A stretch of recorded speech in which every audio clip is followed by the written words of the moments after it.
గల నా తండ్రి, జీవాధిపతి అయిన ప్రభా, నీ పాదములకు వందనములు స్తుతి స్తోత్రం చెల్లించుకొంటున్నాం. మా ప్రభా, నీ విశ్రాంతి దినములు ఆయన పరిశుద్ధ దినముగా ఆచరించడానికి ఇచ్చినటువంటి ఈ యొక్క సమయాన్ని బట్టి నీకు వేలాది వందనములు స్తుతి స్తోత్రం చెల్లించుకొంటున్నాం. ప్రభా, మాలో ఏ యోగ్యత లేనప్పటికీ నీ ఉచితమైన కృప ద్వారా మమ్మల్ని ప్రేమించిన దేవానికి స్తోత్రం, మీకే స్తోత్రం. ప్రభా, అవును నా తండ్రి, నువ్వు ఆరోహణమై వెళ్ళినప్పుడు నా ప్రభా పైనుంచి శక్తి పొందేదని మీరు సెలవిచ్చావు తండ్రి. బూది గంతముల వరకు సాక్షిగా ఉందని మీరు సెలవిచ్చారు ప్రభా. అవును తండ్రి, ఈ లోకంలో నా తండ్రి నీ రక్షణ చేత పట్టుకుని నాయన మరి బూది గంతముల వరకు నేను స్తుతించి ఆరాధన చేసి నిన్ను కూర్చి సాక్ష్యం ఇచ్చే బిడలుగా, కుమారులుగా, కుమార్తెలుగా ఈ లోకంలో మేము వర్ధలడానికి నీకు దయచేయండి. గత సంవత్సర కాలం అంతట్లో నా ప్రభా నీకు సమయం ఇవ్వకుండా క్షమించండి. నూతనమైన సంవత్సరంలో తండ్రి నూతన ఆత్మతో నా తన నింపడి ప్రభా, నా కొరకు ఎదురు చూచువారు నూతన బలం పొందుదలని మీరు సెలవిచ్చారయ్యా. నీకే స్తోత్రం, మీకే స్తోత్రం, మీకే స్తోత్రం, మీకే స్తుతి స్తోత్రం చెల్లించుకొంటున్నాం మా ప్రభా. అవును తండ్రి, మా నోటి మాటలు, మా హృదయ ధ్యానం నీ దృష్టికి యోగ్యంగా ఉండటానికి నీకు మాకు దయచేయండి. మేము నా తండ్రి ప్రభా నోటితో చేసిన ప్రతి పాపంలో నీ సన్నిధానంలో మేము ఒప్పుకొనిచుండగా మమ్మల్ని క్షమించి దయతో మమ్మల్ని ఆదరించండి ప్రభా. నీ కృపా వార్త చేతన నా తండ్రి, నీ కృప చేతన మమ్మల్ని బలపరచండి నాయన. మేము బలహీనమైనప్పుడు నా ప్రభా నీ వాక్యము చేత సరిచేసి మమ్మల్ని బలపరచండి దేవా. నీకే స్తోత్రం, మీకే స్తోత్రం, మీకే స్తోత్రం, మీకే స్తుతి స్తోత్రం చెల్లించుకొచ్చాం దేవా. ఈ ఆరాధన అంతట్లో నీ యొక్క జీవహారం మాకు దయచేయండి. జీవజలములను తండ్రి ప్రభా అలానాడు నా ప్రభా జీవజలం ఊటను నా తండ్రి మరి తాగినప్పుడు మీరు ఎప్పటికీ తప్పిగునరని మీరు సెలవిచ్చినారు ప్రభా. అలాంటి నా తండ్రి ధన్యకరమైనటువంటి నీ వాక్యము చేత నింపి మా హృదయంలో నా తండ్రి ఫలించడానికి నీకు దయచేయండి. ఎక్కడెక్కడైతే ఈ ఆరాధనలు జరుగుతుండో అక్కడ నీ ఆత్మను ఉంచండి ప్రభా. అవును తండ్రి, నేను నమ్మువానికి సమస్తము సాధ్యమని మీరు సెలవిచ్చారు ప్రభా. మేము నా ప్రభా యేసు క్రీస్తునందు విశ్వాసంతో చేసే ప్రతి ప్రార్థన ఫలిస్తున్నందని విశ్వాసంతో నమ్మకంతో నీ ప్రార్థన జీవితం గడపడానికి నీకు దయచేయండి. అవును తండ్రి, అంతకాల దినంలో మేము ఉంటుండగా నా ప్రభా బహు జాగ్రత్త కలిగి ప్రార్థన జీవితం కలిగినైనా నీ సన్నిధి కాంతి మా మధ్యన ఉంచండి ప్రభా. నీకే స్తోత్రం. మీకు మార్త నా తండ్రి ప్రభా, నీకు మార్తకు నోటికి బూరగా ఉండి మీరు మాతో మాట్లాడండి ప్రభా. నీకు వందనాలు. అవును తండ్రి ప్రభా, చిన్ని కుమారుడు ఆరోగ్యాన్ని బట్టి కూడా నీకు మొరపెడుతున్నాం. నీ సన్నిధానంలో నా తను మీరు కృప చూపించండి, స్వస్థపరచండి నాయన. నీ శిరలో కార్చినటువంటి ప్రశస్తమైన రక్తము ద్వారా మాకు స్వస్థత కలుగుతున్నదయా దేవా. నీకే స్తోత్రం, మీకే స్తోత్రం, మీకే స్తోత్రం ప్రభా. అనే నామంల కంటే పై నామంగా వ్రాయబడినటువంటి యేసయ్య నామంలో నా తండ్రి ఏ శక్తి నిలవు నా ప్రభా. యేసు శక్తి మాత్రమే విషయం చేకూరుస్తుంది తండ్రి. స్వస్థత కలుగజేస్తుంది, నడిపిస్తుంది, జీవింపజేస్తుంది, ఆదరిస్తుంది. నీ వాక్యము చేత ధైర్యపరిచే దేవుడు నా తండ్రి. నీవే మాకు తల్లిగా, తండ్రిగా, ఆదరణకర్తగా ఉంటూ ఇంతవరకు కూడా నడిపించినందుకు నీకు వేలాది వందనములు స్తుతి స్తోత్రం చెల్లించుకుంటూ ఈ మధ్యాహ్న కాల సమయంలో నా తండ్రి నీ యొక్క ఆత్మీయమైన ఆహారం మేము భుజించడానికి సిద్ధమవుతుండగా నీవే నీ ఆత్మతో శక్తితో మమ్మల్ని నింపి నడిపింపచేయమని మా ప్రభును ప్రియరక్షకుడైన నజరేయుడు యేసు నామమును బట్టి అడిగి వేడుకొంచున్నాం మా తండ్రి. ఆమేన్. దానియేలు గ్రంథము 10వ అధ్యాయం మొదటి నుంచి 10 వచనాలు చదువుతాం. పారసీక రాజు కోరేషు పరిపాలన కాలంలో 3వ సంవత్సరమున బెల్తెషాజరు అను దానియేలునకు ఒక సంగతి బయలుపరచబడెను. గొప్ప యుద్ధము జరుగునన్న ఆ సంగతి నిజమే. దానియేలు దాన్ని గ్రహించెను. అది దర్శనం వలన అతనికి తెలిసినదాయను. ఆ దినముల యందు దానియేలను నేను 3 వారములు దుఃఖప్రాప్తుడనైతిని. 3 వారములు గడుచు వరకు నేను సంతోషంగా భోజనం చేయలేక ఉంటిని. మాంసము గాని ద్రాక్షారసము గాని నా నోటిలోనికి రాలేదు. స్నానాభిషేకములను చేసుకొనలేదు. మొదటి నెల 24వ తేదీ నేను హిద్దేకేలను గొప్ప నది తీరంలో ఉంటిని. నేను కన్నెలెత్తు చూడగా నారబట్టలు ధరించుకుని ఒకడు కనబడెను. అతడు నడుమున మేలి బంగారు నడికట్టు కట్టుకుని ఉండెను. అతని శరీరము రక్తవర్ణపు రాతి వంటిది. అతని ముఖము మెరుపు వలె ఉండెను. అతని కన్నులు జ్వాలమయమైన దీపములను, అతని భుజములను పాదములను తలతలనాడు ఇత్తడి పోలి అయి ఉండెను. అతని మాటల ధ్వని నర సమూహపు కంఠధ్వని వలె ఉండెను. దానియేలను నాకు ఈ దర్శనం కలుగగా నాతో కూడనున్న మనుషులు దాన్ని చూడలేదు కానీ మిగుల భయాక్రాంతులై దాగుకొనవలనని పారిపోయిరి. నేను ఒంటరినై ఈ గొప్ప దర్శనమును చూచినందున నాలో బలమేమీ లేకపోయాను. నా సొగసు వికారమాయను, బలము నా యందు నిలవలేదు. నేను అతని మాటలు వింటిని. అతని మాటలు విని నేను నేలను సాక్షాంగా పడి గాఢ నిద్ర పొందిన వాడనైతిని. అప్పుడొకడు చేతితో నన్ను ముట్టి నా మోకాళ్లను అరిచేతులను నేల మోపి నన్ను నిలవబెట్టాను. 1-2 వచనాలు. సమస్త దేశములారా యెహోవాకు ఉత్సాహధ్వని చేయుడి, సంతోషముతో ఆయనను సేవించుడి, ఉత్సాహగానం చేయుచు ఆయన సన్నిధికి రండి. గల ప్రియ పరలోకపు తండ్రి, మీ కృపా ప్రేమ మహదేశ్ బట్టి ప్రశస్తమైన మీ సన్నిధానములకు వధింపబడిన కొరపిన రక్తానికి వందనాలు స్తుతులు స్తోత్రం చెల్లిస్తున్నాం. చిన్ని బిడ్డలు చెప్పిన లేఖన భాగాలకు ఎంతగానో మీకు వందనాలు చెల్లిస్తున్నాం. అలాగే నా ప్రభ నా తండ్రి మరి ప్రార్థన చేసిన సునందన్ బట్టి తండ్రి నేను స్తుతిస్తున్నాం. దేవ లలిత ఉద్యోగం ఉన్నప్పటికీ బిడ్డలకు మీరు ఎంత ఆసక్తి మీరు ఇస్తున్నారు తండ్రి. చదివిన లేఖన భాగం మా ప్రభన తండ్రి మరి చిన్న బిడ్డ అయినప్పటికీ ఇంటూ చక్కగా లేఖన భాగాలు ధైర్యంగా బిడ్డలు చదవగలుగుతున్నారు. వారు వాక్యం చెప్పే వాక్శక్తులు కూడా మీకు దయచమని ప్రార్థిస్తున్నాం. దేవ సమస్త చిరుడు సంతోషంతో మీ సన్నిధికి రావడానికి మీ కృప దయచేయండి. దానియేలుకి ఇచ్చినటువంటి దర్శనములు తండ్రి బాగు కూడా మీరు దయచేసే దేవుడు అని మీరు విశ్వసించడానికి మీ కృపాసారం దయచేది కాక. దేవ వాక్యం బయలు వెళ్ళించినప్పుడే ఆత్మీయ మానసిక శారీరక రుగ్మం నుంచి విడిపించమని ప్రార్థిస్తున్నాం. దేవ ఇక్కడ మీరు ఒక్కరిని బట్టి వారి ఇంట్లో ఎవరికైతే అనారోగ్యం ఉందో ఆ యొక్క అనారోగ్యం యేసు నామమున ఈశ్వరతో పరిశుద్ధ ఆత్మ అగ్ని జ్వాల లయ మౌనంగా ప్రభావానికి వేస్తూ ఉంటాం. ప్రతి వ్యాధి నిర్మూలన చేస్తున్నందుకు మేము స్థుతిస్తున్నాం. ప్రతి చీకటికి లయపోస్తున్నందుకు నీకు వందనాలు చెల్లిస్తున్నాం. దేవ మీరు గృహాల్లో పనిచేసే దురాత్మల ప్రేతాత్మల చేతిబడి మానసిక చుట్ట శక్తులు వేస్తామని గర్భిస్తున్న దేవ నీకు వందనాలు చెల్లిస్తున్నాం. మీ నామంలో మీ రక్తంలోనే స్వస్థత ప్రభావం మీరు పొందిన దెబ్బల ద్వారా మాకు స్వస్థత అని మీరు ఇచ్చిన వాక్యము వాక్శక్తిగా మీరు మార్చి వాక్యం మా ప్రభావ గృహంలోకి శరీరంలోకి ప్రవేశించి దుష్ట శక్తి నుంచి విడిపించిన దేవా స్వస్థత పరిచిన దేవా స్తోత్రం. అలాగే నా ప్రభావంతని వాక్యం ద్వారా ధైర్యపరచండి, వాక్యం ద్వారా బలపరచండి, వాక్యం ద్వారా శక్తివంతులుగా చేయండి. వాక్యం ద్వారా అపవాదమైన విజయాన్ని మీరు ఇస్తున్నారు మేము స్తుతిస్తున్నాం. వాక్యమైన సమృద్ధిలో మమ్మల్ని మేపే దేవుడు మీరని మేము స్తుతిస్తూ మమ్మల్ని మాత్రం మీ చుట్టకే సమర్పిస్తూ దాని వేసినామని ప్రార్థిస్తున్నాం తండ్రి. ఆమేన్ ఆమేన్ ఆమేన్. ప్రియుడంట ఎలాంటి వాడు? మళ్ళీ చెప్పాలా? మళ్ళీ చెప్పాలా?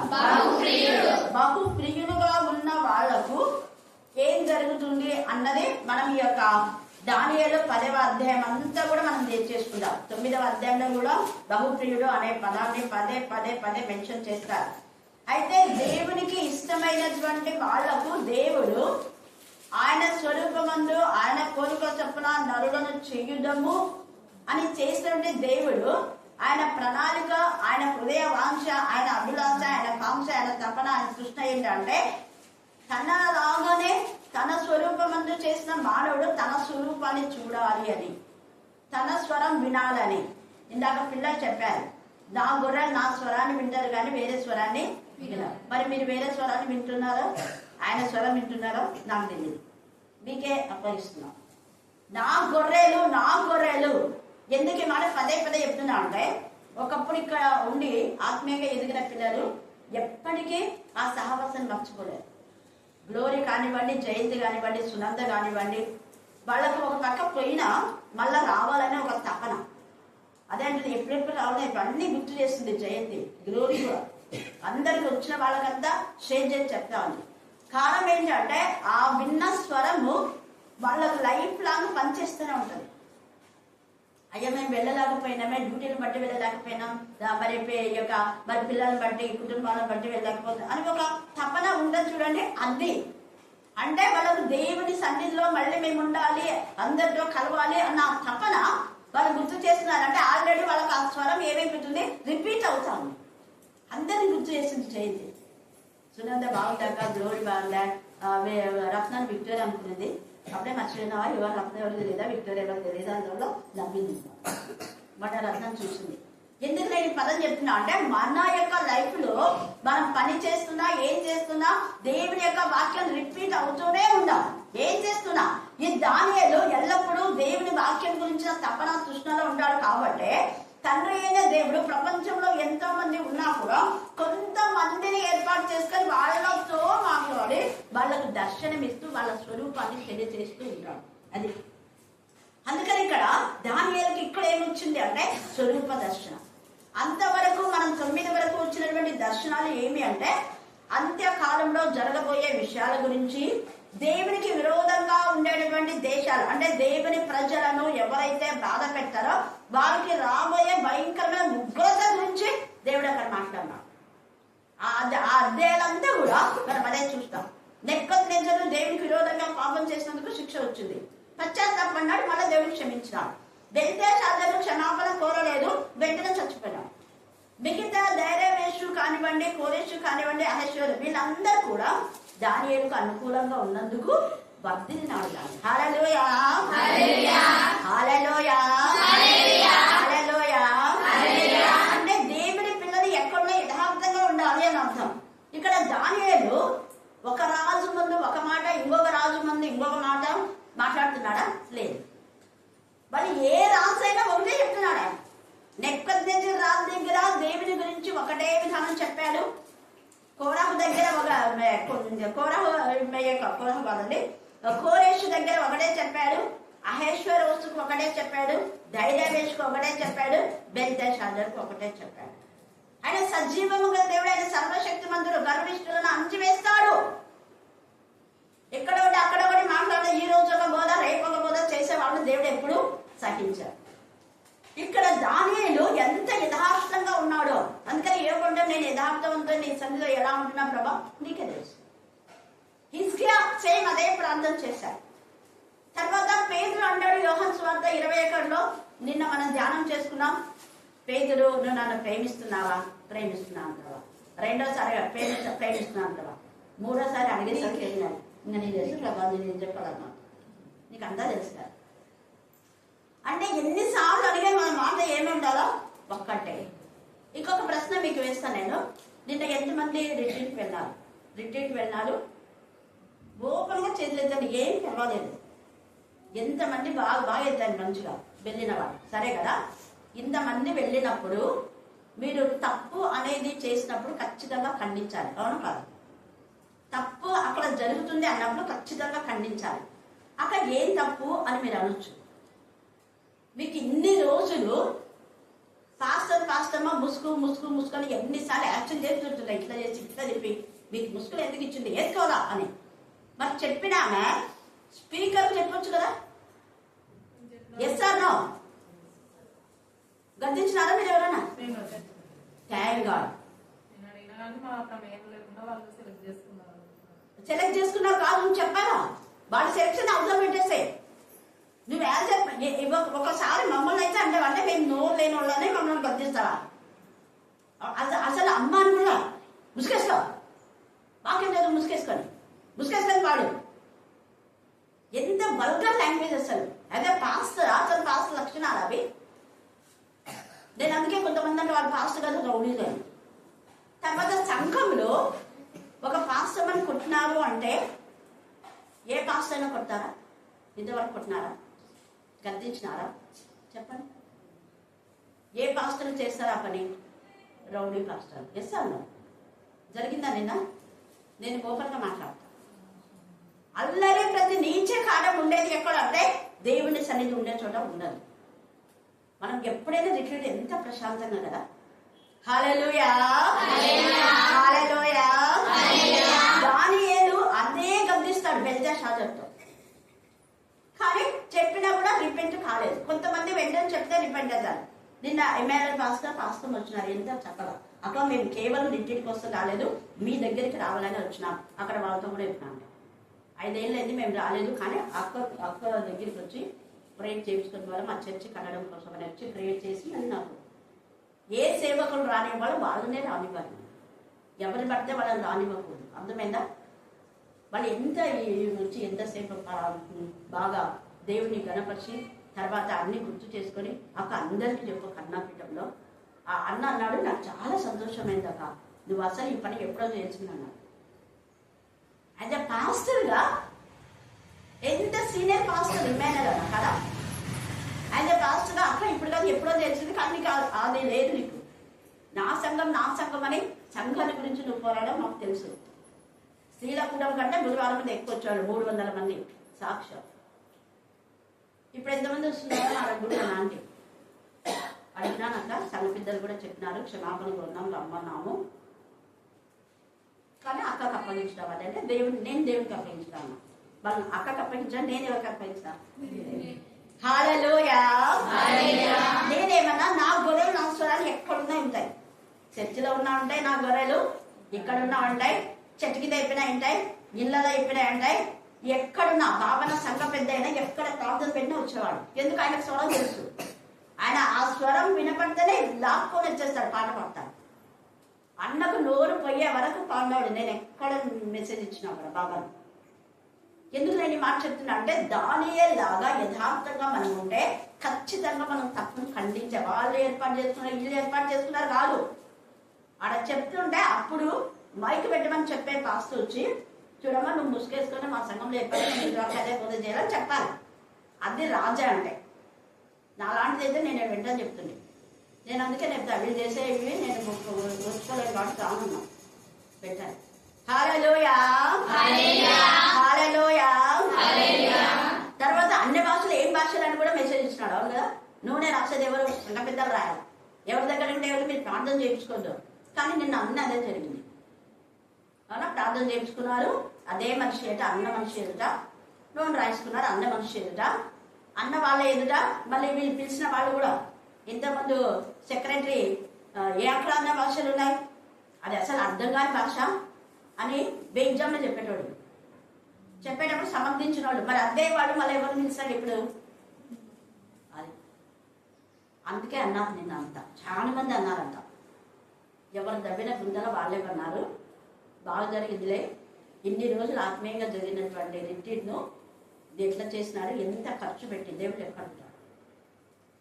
మన దేవుని పిల్లల కానుకలను వ్యర్థం చేయకూడదు.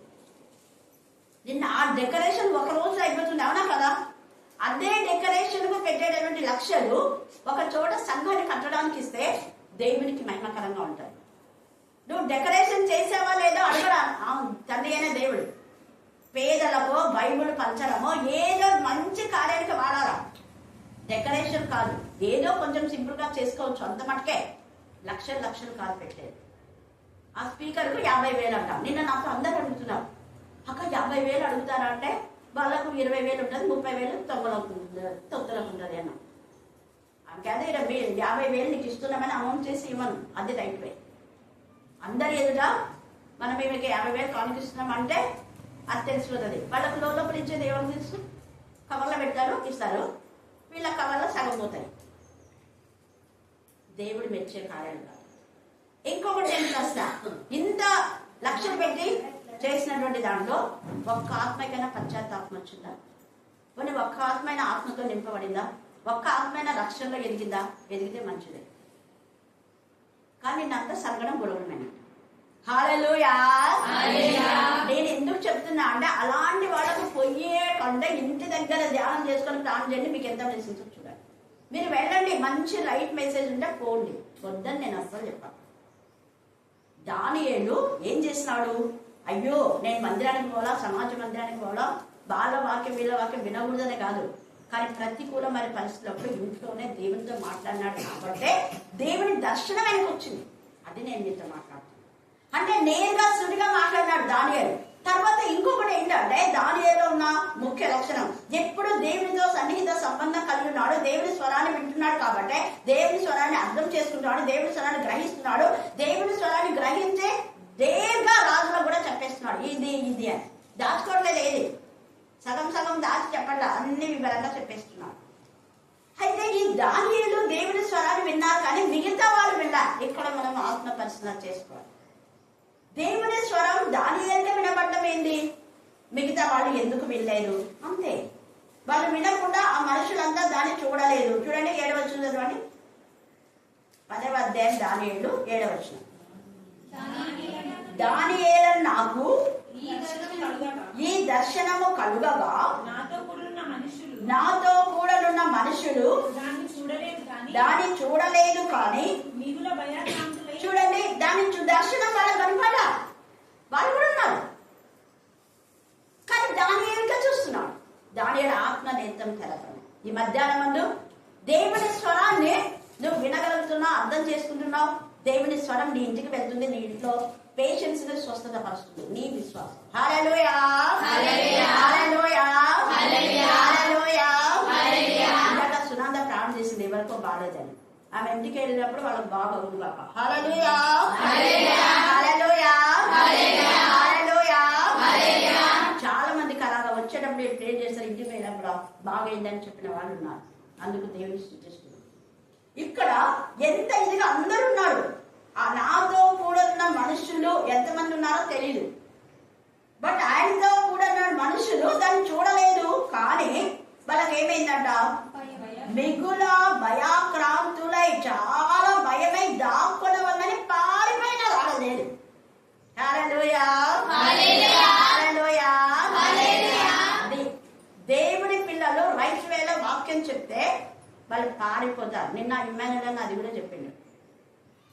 మేడం ఏమే మా గుండెలు పగిపోయేలా చెప్తుంది, పోయి ఆడ స్పీకర్ ఆన్ చేయపో, లేకపోతే తగ్గించుకో మైకులు. నేను తగ్గించనయ్యా, ఆమె కరెక్ట్గా వాక్యం ఉండని చెప్తుంది అన్నాను. నేను తగ్గించను, అది దేవుడికి విరోధము, తగ్గించుకో కాస్త సార్ అని సారు ఇంట్లోకి పోయి చెప్పినారంట బుధవారం బయట తీసుకెళ్ళినప్పుడు. అంటే నేను తగ్గించను అన్నాను. వాక్యంలో ఉన్నది చెప్తుంది, ఆమె కలిపేం చెప్పట్లే కదా, రెఫరెన్స్ తీసుకొని వాక్యం చూపించి చెప్తుంది. దాంట్లో ఒకటి కలిపి చెప్పిన బోధలు లేవు కదా అన్నా అన్న. నిన్న చెప్తున్నారు వాళ్ళు, ఇంతకుముందు కూడా మేము మీతో అన్నాం కదా అంటే అవునులే అన్నారులే, ఇంకా ఎక్కిస్తాం కానీ తగ్గించమన్న విధానంలో ఎక్కించినారు కొంతమంది. ఇలా అలా చెప్తుంటే వినింటారు కదా ఆనందం అంటారు. ఇంకా కొంతమంది పై ఎక్కించుతారు. అన్న లింగరాజు అన్న కూడా అక్క అక్కడ అంతా వింటున్నారు అక్క ఎక్కేయండి అని అక్కడి నుంచే సైకిల్ చేసుకుంటున్నారు. లేకపోతే మైక్ దగ్గర పెట్టుకొని ఇంటికి చెప్తుంటారు. దూరం వద్దాక కొంతమందికి చెప్పడం దగ్గర పెట్టుకొని చెప్తుంటారు. నేను మళ్ళీ రీసౌండ్ వస్తుంది అని చెప్తా ఉంటాను. హల్లెలూయా దేవుని స్వరం వినాలన్న బిడ్డలకు అదే ఆసక్తి. మిగతా వాళ్ళంతా ఏం చేస్తారు, దేవుని యొక్క మాటలకు భయపడి పారిపోతారు, గుండెలు చెదిరిపోతాయి, సిగ్గుపోతాయి అన్నమాట. ఎందుకంటే ఉన్నది ఉన్నట్టుగా మాట్లాడుతుంటాం కదా అందుకని. ఇక్కడ తండ్రి అనే దేవుని స్వరూపం చూస్తేనే ఇక్కడ ఆ భూకంపం ఒక్కటే వాళ్ళకు అర్థమైంది, కానీ ఇంకా ఏమి వాళ్ళకి అర్థం కాదు. ఇక్కడ జరిగిన విషయం ఏంటంటే దేవుని యొక్క స్వరూప దర్శనం వచ్చింది. ఎలాంటి స్వరూప దర్శనం అంటే దానియేలు ఏం చూశాడో అదే యెషయా 6వ అధ్యాయంలో చూశాడు. ఆయన మార్పు లేనివాడు. యెహెజ్కేలు 10వ అధ్యాయం చదవండి, మీరు 3 చదవాలా. యెహెజ్కేలు 10వ అధ్యాయము, యెషయా 6వ అధ్యాయము, తర్వాత ప్రకటన మీరు 1వ అధ్యాయం చదవాలి. చదివితే మీకు ఆయన స్వరూపం 4వ అధ్యాయం కూడా, ప్రకటన 1, ప్రకటన 4 ఖచ్చితంగా చదవండి. ఆయన స్వరూప దర్శనం మనకు అర్థమైపోతుంది. ఏంటి ఆ స్వరూప దర్శనం అంటే ఇక్కడ చూడండి 2వ వచనం చదవండి. ఆ దినముల యందు దానియేలు నేను ఎన్ని వారములు అంట, ఇక్కడ 21 రోజు అని మీరు పెట్టుకోండి. 21 రోజు దానియేలు ప్రార్థన ఏంటంటే 21 రోజు. ఒక్కరోజు ప్రార్థన ఎవరు చేసినారు త్వరగా చూడు, ఇంత సింపుల్ వస్తాయి. ఒక్కరోజు ఉపవాస ప్రార్థన దావీదు ఒక్కరోజు ఉపవాస ప్రార్థనలో దేవునితో వేడ ఉదయం నుంచి సాయంకాలం వరకు అన్నారు. మిగతా టైంలో ఎప్పుడెప్పుడు ఉన్నారో తెలీదు. ప్రత్యేకంగా దేవుని సన్నిధిలో గోచాడింది ఒక్కరోజు ప్రార్థన దావీదు అని ఉంది. 3 రోజుల ప్రార్థన ఎవరు చేసినారు, ఉపవాస ప్రార్థన 3 రోజులు. ఏమ్మా దానియేలు చేసింది 21 రోజులు, 3 వారాలు అన్న 21 రోజు. ఎప్పుడు గుర్తుపెట్టుకోండి, 21 రోజు ప్రార్థన చేస్తుంటే తక్కువ దానియేలు అని చెప్పాలి. 21 రోజు ఉపవాస ప్రార్థన ఎవరు అంటే ఇది కూడా ఒక విధమైన ఉపవాసమే. ఉపవాస ప్రార్థన ఎవరంటే దానియేలు. 1 రోజు ఉపవాస ప్రార్థన ఎవరంటే దావీదు. 3 రోజుల ఉపవాస ప్రార్థన అంటే సింపుల్ కదా, వేస్తేనే మొద్దగా 3 రోజులు నా కోసం మీరు ప్రార్థన చేయండి, మీకోసం నేను చేస్తా, నేను ఇక్కడ చేస్తా మీరు అక్కడ చేయండి. అంతేగాని ఇక్కడ చేస్తా నా ప్రార్థన వింటాడు మీ ప్రార్థన వినడు అని దయచేస్తారు అలా. మేము మందిరంలో చేస్తేనే ఉపవాస ప్రార్థన, మీరు ఇళ్ళలో చేస్తే దేవుడు వినడు ముందే వాక్యంలో లేదు. నువ్వు ఎక్కడన్నా చేయి. ఉపవాసం అంటే దేవుడితో సహవాసం. ఉపవాసం అంటే ఊరికి అన్నం తినకుండా కొట్లాడుకుంటా మనం ఊరికే ఉండడం కాదు. దేవుడితో సహవాసం అంటే ఉపవాసం రోజు ఎన్ని వాక్యాలు నీకు గుర్తున్నాయి అన్ని మెమరీ చేసుకోవాలి. ఆ రోజు ఆ ఉపవాస ప్రార్థనలో దేవుడు నీకు చేసిన మెళ్ళన్నిటికంటే స్తుతించాలి. నీకు వచ్చినప్పుడు ఎన్ని శోధనలో దేవుడు నీకు విడుదల చేసినా వాటన్ని గుర్తు చేసుకొని దేవుడికి స్తుతి చేస్తూ ఉంటే స్తుతుల ద్వారా నీకు ఎక్స్ట్రా బ్లెస్సింగ్స్ వస్తాయి. ఆ స్తుతులు ఏం చేస్తాయంటే లాక్కుని వస్తాయి. నీకోసమే దాచించిన మేలు ఎన్నో ఉంటాయి. అవి 10 సంవత్సరాలకు ఇవ్వాలనుకుంటాడు, కానీ నీ స్థితుల యొక్క ప్రజలకు దేవుడు వెనవెచ్చి విగ్రహంగా నీకు వచ్చి ఇచ్చేస్తాడు. స్థితులు అంత పవర్ ఉంది, విజ్ఞాపనలు అంత పవర్ ఉంది. అందుకనే ఉపవాసం అంటే ఊరికే మన పనులు మనం చేసుకుంటే ఉపవాసం ఉండేది, కొట్లాడేది, వ్యాపారం చేసేది, లోక వార్తలు వినేది కాదు. ముచ్చట్లు పెట్టుకొని ఉపవాసం ఉంటారు, ముచ్చట్లు పెట్టింటారు వీధిలో. మళ్ళీ మేము ఉపవాసం ప్రార్థన వేయిస్తాం. ఎవరు ఇచ్చినాము? ఆమె అంటప్పుడు పోయి తిండి కోసమని పోయి ఒక అర్ధగంట 10 నిమిషాలు ఇంటే ఉపవాస ప్రార్థన అయిపోదు. ఇక్కడ ఉదయం నుంచి సాయంత్రం వరకు ఇక్కడ దానియేలు చేస్తా ఉన్నాడు. 21 రోజు చేశాడు. ఈయన ఉపవాసం ఏంటంటే ఈయన మాంసం తినలేదు అని చెప్పేసి కేథలిక్ వాళ్ళు ఇదే పాటిస్తారు. కేథలిక్ వాళ్ళు ఫాస్టింగ్ డేస్ లో మాంసం తినరు. ఇంకా కొంతమంది వాళ్ళ నిర్ణయం అది, మేము తినకుండా చేస్తాం శాకాహారంతో అనేది. హిందువులు కూడా ఇదే పాటిస్తారు. అందుకే శివరాత్రి రోజు కడుపు పగిలేటట్టు తింటారు, మళ్ళీ ఉపవాసం ఉంటారు. కానీ ఏం తింటారు వాళ్ళు? అంత గుగ్గిలు అంట, ఆ వంట ఈ వంట గించుకుంటారు, ఏదేదో చేసుకొని తింటుంటారు. వాళ్ళ ఉపవాసం తప్పు పట్టడం లేదు. నేను అంటే ఇక్కడ దానియేలు శాకాహారం చేసినాడు కాబట్టి వాళ్ళు అలా చేసినాడు. కానీ నువ్వు ఏమైనా తింటావో తినవా, అది డజంట్ మ్యాటర్, దేవునితో సహవాసం చేయాలి. ఇక్కడ దానియేలు సామాన్యమైనటువంటి భోజనం అంటే తినాలంటే తినాలని, అది అక్కడ ఏదో తినాలంటే తినాలి. మళ్ళా ఉపవాసం ఉండి కడుపు కాలుతా ఉంటే దేవుడా దేవుడా దేవుడా ఆమె నాకు ఆస్తం నీకు స్తోత్రం అని తినడం కాదు. ప్రశాంతంగా దేవుని ఆరాధించాలని ఆయన ఏం చేస్తాడంటే సామాన్యమైన విధానంలో తినాలంటే తినాలని తింటున్నాడు. అందుకనే అంటున్నాడు కదా ఇక్కడ ఆ దినంలో ఆయన ఏం చేశాడంటే 3 వారాలు గడిచే వరకు సంతోషంగా భోజనం చేయాలి. సంతోషం అంటే మనకి ఇష్టమైనవన్నీ తింటే సంతోషం, ఏదో ఒకటి తినేస్తున్నాడు అంతే. అందుకే సంతోషంతో భోజనం చేయలేక ఇంటిని మాంసం కానీ ద్రాక్షారసం కానీ నా నోటికి రాలేదు. స్నానాభిషేకంలో కూడా చేసుకోలేదంట. 21 రోజు స్నానం చేయాలి. ఉపవాసంలో ఇదొక భాగం. అందుకే వాళ్ళు గోనె పంట కట్టుకొని బూడిద వేసుకొని కొంతమంది 21 రోజు 3 రోజులు వాళ్ళు నిర్ణయించుకున్న రోజులు దేవుని సన్నిధిలో ఉంటారు, స్నానం చేయాలి. కానీ నువ్వు ఉపవాసం ఉన్నప్పుడు నీ తలకు ముందు వేసుకొని స్నానం చేసి దేవుని సన్నిధికి వెళ్ళమని యేసయ్య చెప్పాడు. వీడు ఉపవాసం ఉండేటప్పుడు ముఖం మార్చుకోవద్దు అన్నా. ఇక్కడ ఈయన ఎవరి కనపడకుండా చేసే ఉపవాసం ఇది, అందుకని అలా ఉన్నాం. కానీ మనం అందరికీ కనపడాలని వేషధారణగా ఉపవాసం చేయకూడదు. దేవునికి ఇష్టమైన ఉపవాసం మనం చేయాలి. అందుకే తల స్నానం చేసి తలకు నూనె రాసుకొని నీ వస్త్రం ధరించి నువ్వు ఉపవాసం చేయము. నీ ఉపవాసం ఉన్నట్టు ఎవరికి తెలియకూడదు. అంటే కొంతమంది అడిగినప్పుడు అబద్ధం చెప్పవచ్చు. మనమే డప్పు కొట్టుకోకూడదు. మనమే డప్పు కొట్టుకొని శ్రమలు తినాలంట. ఎవరికి శ్రమలు? అసలు ఆ పదం ఎందుకు రాస్తుంది నాకు అర్థం కాదు. సిల్వ ధ్యానాన్ని ఇప్పుడు రాస్తున్నారు. ఇంతకుముందు వచ్చిన తర్వాత మనం ఇప్పుడు రాస్తున్నట్టున్నారు సిల్వ ధ్యానాలు. లేకుంటే శ్రమల దినాలు. ఆడ శ్రమల దినాలు 40 రోజులను పెడతారు. 40 రోజులు నీకు ఇష్టమైన రోజులు పెట్టుకోవచ్చు. ఇక్కడ దానియేలు ఇష్టం 21 రోజులు చేస్తున్నారు. ఎస్తేరు ఇష్టం 3 రోజులు చేస్తుంది. మొర్దెకై ఇష్టం 3 రోజులు చేస్తున్నారు వాళ్ళంతా. దావీదు 1 రోజు చేసుకున్నాడు. తర్వాత మోషే ఎన్ని రోజులు ఉపవాసం ఉన్నారు చెప్పాలి? 80. చాలా మంది సేవకులు ఇక్కడనే పొరపాటు చేసి మోషే కూడా 40 రోజులు ఉన్నాడు. 80 రోజులు అంటే 40 2 టైమ్స్ ఉన్నాడు. 80 రోజులు ఆయన నీళ్లు కూడా తాగలేదు మోషే. వీళ్ళన్నా నీళ్లు తాగినారేమో, నీళ్లు కూడా. తర్వాత మనం చూస్తే వాళ్ళు కూడా ఎవరు నినివే పట్టణస్తులు కూడా వాళ్ళు కూడా 3 రోజులు ఏం చేస్తున్నారు? ఉపవాసం. వాళ్ళు ఎలా వాళ్ళు చాలా కఠినమైన ఉపవాసం అంటే నినివే పట్టణస్తులు ఉపవాసం. ఎందుకు అంటే హల్లెలూయా, అక్కడ ఇక్కడ దానియేలు ఒక్కడే ఉన్నాడు, అక్కడ ఎస్తేరు అంత పెద్ద పెద్దోళ్ళే, ఇక్కడ మొర్దెకై అంతా పెద్ద పెద్దోళ్ళే చేస్తున్నారు కదా. దావీదు కూడా పెద్దవాడే చేస్తున్నాడు. కానీ అక్కడ చిన్న పిల్లలు కూడా పాలేయకూడదు, పశువులు గడ్డి మేయకూడదు, ఎవరు నీళ్ళు తాగకూడదు, అందరు రావాలి. మొత్తం ఊర్లో ఉన్న పిల్లలు చంటి పిల్ల ఇప్పుడే డెలివరీ ఎందుకు తీసుకొని రావాలి. మనమైతే ఏమో ప్రార్థన అంటే 10 రోజులు కాదా, 20 రోజులు కాదా, 3 రోజులు కాదా, 3 నెలలు కాదా ఉండే వాక్యంలో. 3 రోజులకు రా, 3 నెలలకు రా. 8 రోజులకే తల్లి మరి వచ్చేస్తుంది. యేసు ప్రభులో అన్ని శుద్ధి చేయబడ్డాయి. హల్లెలూయా, హల్లెలూయా, హల్లెలూయా. యేసు ప్రభు యొక్క జననము ద్వారా ప్రతిదీ శుద్ధి చేయబడింది. గుర్తుపెట్టుకోవాలి. చాలా మంది అడుగుతారు, మేము పలానప్పుడు వాక్యం చదవచ్చా, పలానప్పుడు చదవాలి, మీరు ఇప్పుడు చదవాలా, ఇప్పుడు చదవకుంది వాక్యంలో ఉందా? లేదు. శుద్ధ హృదయం. నీ హృదయం శుద్ధి లేకుండా నువ్వు ఎంత శుచి శుభ్రం చేసినా కూడా వేస్ట్. హృదయ శుద్ధి గల వార్తని వారి దేవుని శరీర సంబంధమైన సున్నతి కాదు.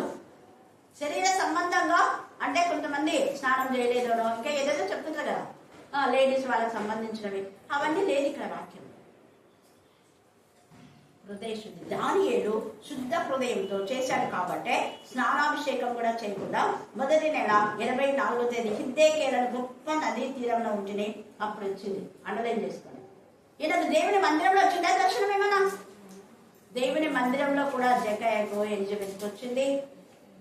తర్వాత ఇక మనం చూస్తే ఇంకా చాలా మందికి ఆ విధానం దేవుడు ఆశీర్వదించినాడు. హన్నాకు దేవుని మందిరంలో ఆయన ఇష్టం. హిద్దేకేల నదీ తీరమున దర్శనం వచ్చింది కాబట్టి నదీ తీరంలో ఎన్నోసార్లు యెహెజ్కేలు కూడా అదే విధానంలో కేబారు నదీ తీరమున, హిద్దేకేల నదీ తీరమున దానియేలుకు వచ్చింది, కేబారు నదీ తీరమున హిజ్కియాకు వచ్చింది. ఇంకా కొంతమందికి ఎక్కడ అంటే అక్కడ దర్శనం. చెరసాలలో ఉన్నప్పుడు దర్శనం పెడుతుంది. పౌలుకు చెరసాలలో ఉన్నప్పుడు దర్శనం చూసారా? కలలో యోసేపుకు దర్శనం, కళలో తర్వాత మనం చూస్తే ఇంకా యోసేపుకు ఇంకొక యోసేపు, ఇద్దరు యోసేపులకు, తల్లి మరియా భర్త అయినటువంటి యోసేపుకు, యాకోబు కుమారుడైనటువంటి యోసేపు. హల్లెలూయా, హల్లెలూయా. దేవుడు తన యందు భయభక్తి గల వాళ్ళతో కళల ద్వారా దర్శనాల ద్వారా ఆయన మాట్లాడతాడు. ఆయన స్వరాన్ని మనం గుర్తుపట్టాలి. ఈయన ఇలాగ ఉన్నప్పుడు దేవుని స్వరూప దర్శనం ఏమని ఉందంటే చూడండి, నేను కన్నులెత్తి చూడగా నార బట్టలు ధరించుకుని ఒకడు కనబడింది. సేమ్ ఇదే ప్రకటనలో కూడా 1వ అధ్యాయం నుండి తర్వాత చదువుకోండి. యెహెజ్కేలు 10వ అధ్యాయం నుండి చదువుకోండి. అలాగనే యెషయా 6వ అధ్యాయం ఇందాక చెప్పాను నేను, చదువుకోండి. అతడు నడుమున మేలిమి బంగారు నడికట్టు కట్టుకొని ఉండను. అతని శరీరం ఎలాంటిదంట? రక్త వర్ణపు రాతి వంటిది. యెషయా 63:1 చదవండి. యెషయా 63:1.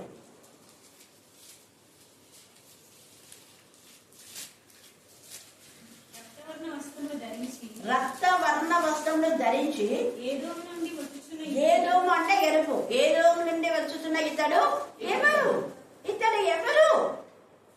ఆయన యేసయ్య అంటాడు, నేనే. ఎందుకు నీ వస్త్రాలు రక్తవర్ణంగా ఉన్నాయి? నీ వస్త్రములు ఎందుకు ఎర్రగా ఉన్నాయి?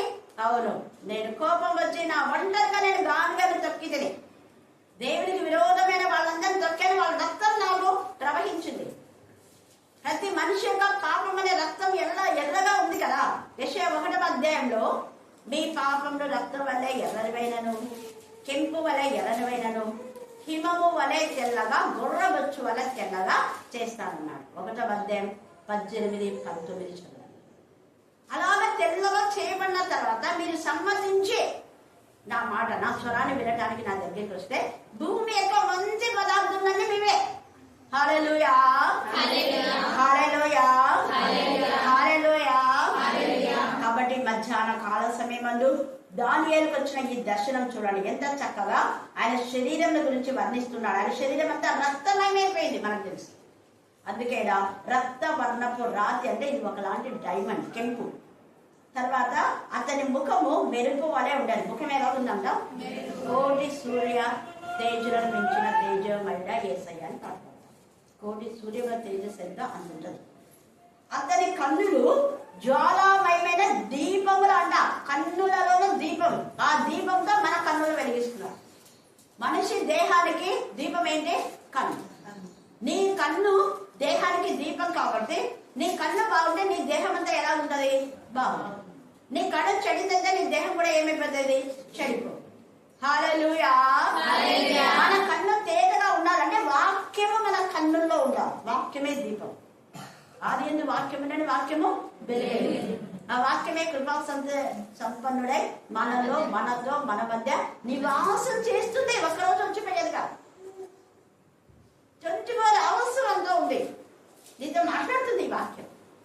ఉజ్జలిస్తుంది, నిన్ను కన్నీరు తుడుస్తుంది, నీకు నెమ్మదిస్తుంది, నీకు ఆదరిస్తుంది. ఇందాక సునంద చేసిన ప్రార్థన, తల్లిగా ఆదరణకర్తగా ఆయన ఉన్నాడు. ఆదరణకర్త నేను పంపిస్తా, ఆయన ఎప్పుడు మీతో ఉంటాం. ఒకరోజు వచ్చి పోయేవాడతాం. అందుకే మనం ఏం పని చేస్తున్నా ఎప్పుడు దేవునితో మాట్లాడుతూనే ఉన్నాం. మనుషుల మాటలు కొంచెమే, లిమిట్. ఎంత అవసరమో అంతే మాట్లాడు. ఎంత దేవునితో మాట్లాడతాం అంత బ్లెస్సింగ్స్. తర్వాత ఏమంటున్నాడు, అతని భుజములు పాదంలో తలతలలాడు ఇత్తడిని పోలేడు. ఇక్కడ ఇత్తడి అంటే కంచు. ఇత్తడి అంటే బంగారు లాగానే ఉంటది, అది కంచు. ఆయన పైనేమో బంగారు నడికట్టు, ఆయన మేలిమి నడుములకు ఆయన మేలిమి బంగారు నడికట్టు.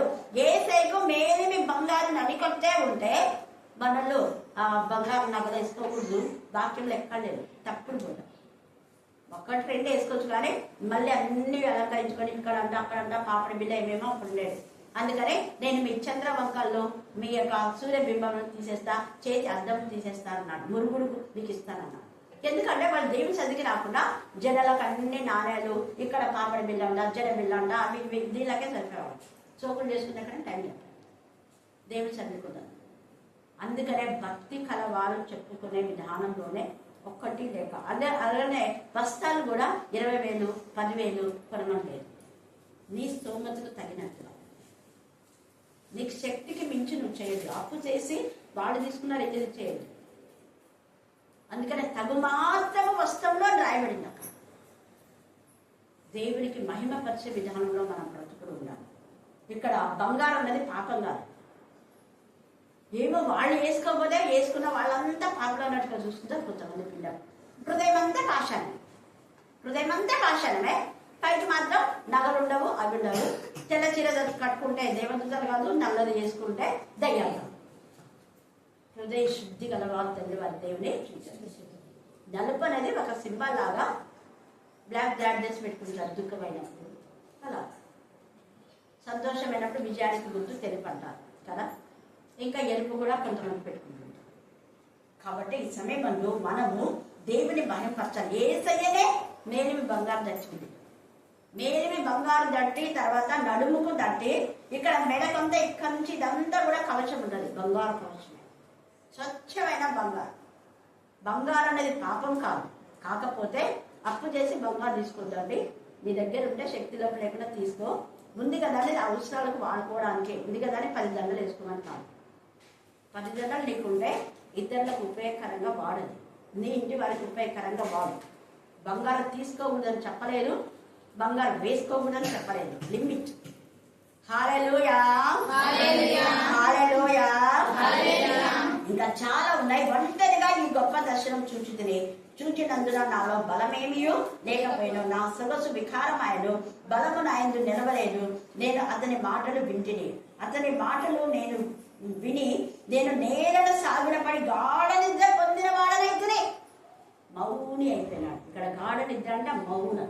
హల్లెలూయా, హల్లెలూయా, హల్లెలూయా. అయితే నీ మౌన స్థితిలో, నీ బాధలో, నీ వేదనలో, నీ రోజంలో, నువ్వు కన్ఫ్యూజన్ మైండ్ లో ఉన్నప్పుడు వెంటనే దేవుని యొక్క చేతి చూడండి.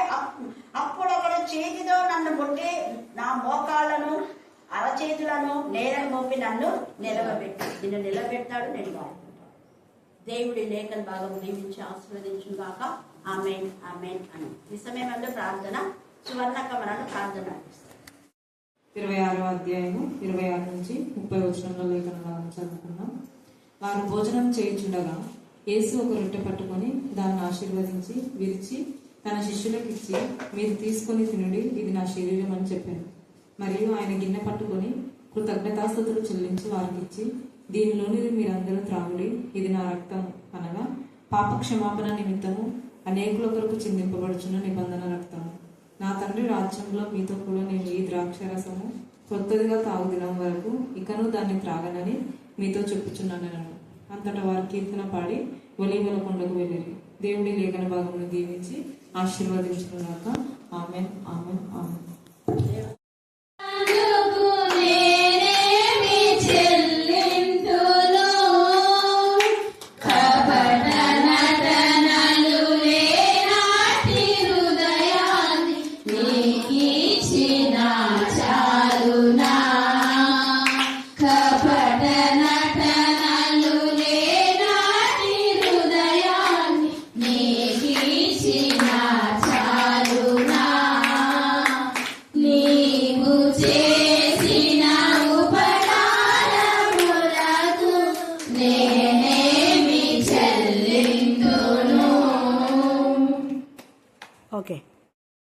ప్రార్థనల ద్వారా వాక్యం నాయన బయలు వెళ్ళి ఉండగా తండ్రి, మరి నాయన నీ మాటలు ప్రభు ఇంతవరకు విన్న ప్రతి ఒక్కరితో మీరు మాట్లాడిన దేవానికి స్తోత్రం నాయన. మరి చెప్పినటువంటి వాక్యములు నాయన నీ బిడ్డను మీరు బలపరిచి నాయన ఆ బిడ్డకు నాయన నా తండ్రి ఆరోగ్యమును బలమును దయచేసి తండ్రి, ఎక్కడైతే నాయన మరి సేవ చేయడానికి కూడా బయలు వెళ్ళుచున్నదో తండ్రి, అక్కడ నాయన మీరుండి కృప చూపి నాయన అక్క నాయన నా తండ్రి, మరి నాయన నా తండ్రి వెళ్ళే ప్రయాణంలో కూడా నువ్వు తోడుగా ఉంది దేవా. మరి నాయన అక్కతో నువ్వు మాట్లాడి మహిమ పొందమని అడుగుతున్నాం దేవానికి స్తోత్రములు. ఇక్కడ ప్రతిదినము జరుగుతున్న ఆరాధన నాయన మీరు ఘనముగా జరిగింపచేయమని అడుగుతున్నాం దేవానికి స్తోత్రములు. నాయన కరుణాపీఠం లేకపోవచ్చిన నాయన ప్రతి ఒక్కరిని నాయన మీరే పేరు పేరు వర్షం దీవించి ఆశీర్వదించండి నాయన. ఎవరు ఏ హృదయంతో వస్తున్నామో తండ్రి అది నీకు తెలుసు కానీ నాయన మాకు తెలియదు ప్రభు. మనుషులం పై రూపంను చూస్తాం కానీ హృదయ రాశంలో ఉన్న దేవానికి కృతజ్ఞతాశ స్తోత్రములు నాయన నా తండ్రి దేవా. మరి నాయన మేము అడుగుతున్నాం నాయన ఈవులన్నీ ప్రభు నీకే నాయన నా తండ్రి బలిపీఠం దగ్గర చేర్చుకున్నామని అడుగుతున్నాం దేవానికి స్తోత్రములు నాయన నా తండ్రి.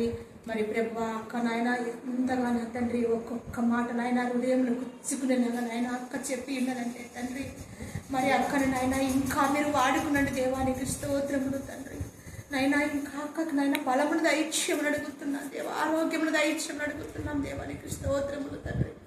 నాయన వీధిలో చెప్తున్న నాయన మరి ప్రభు నిన్న ప్రతి ఒక్కరితో మీరు మాట్లాడని అడుగుతున్న దేవానికి స్తోత్రములు తండ్రి.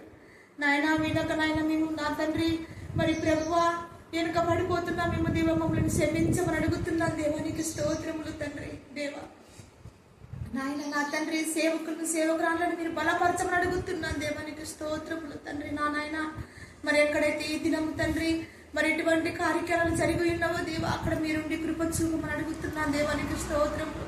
నా దగ్గరికి వచ్చిన వారిని నేను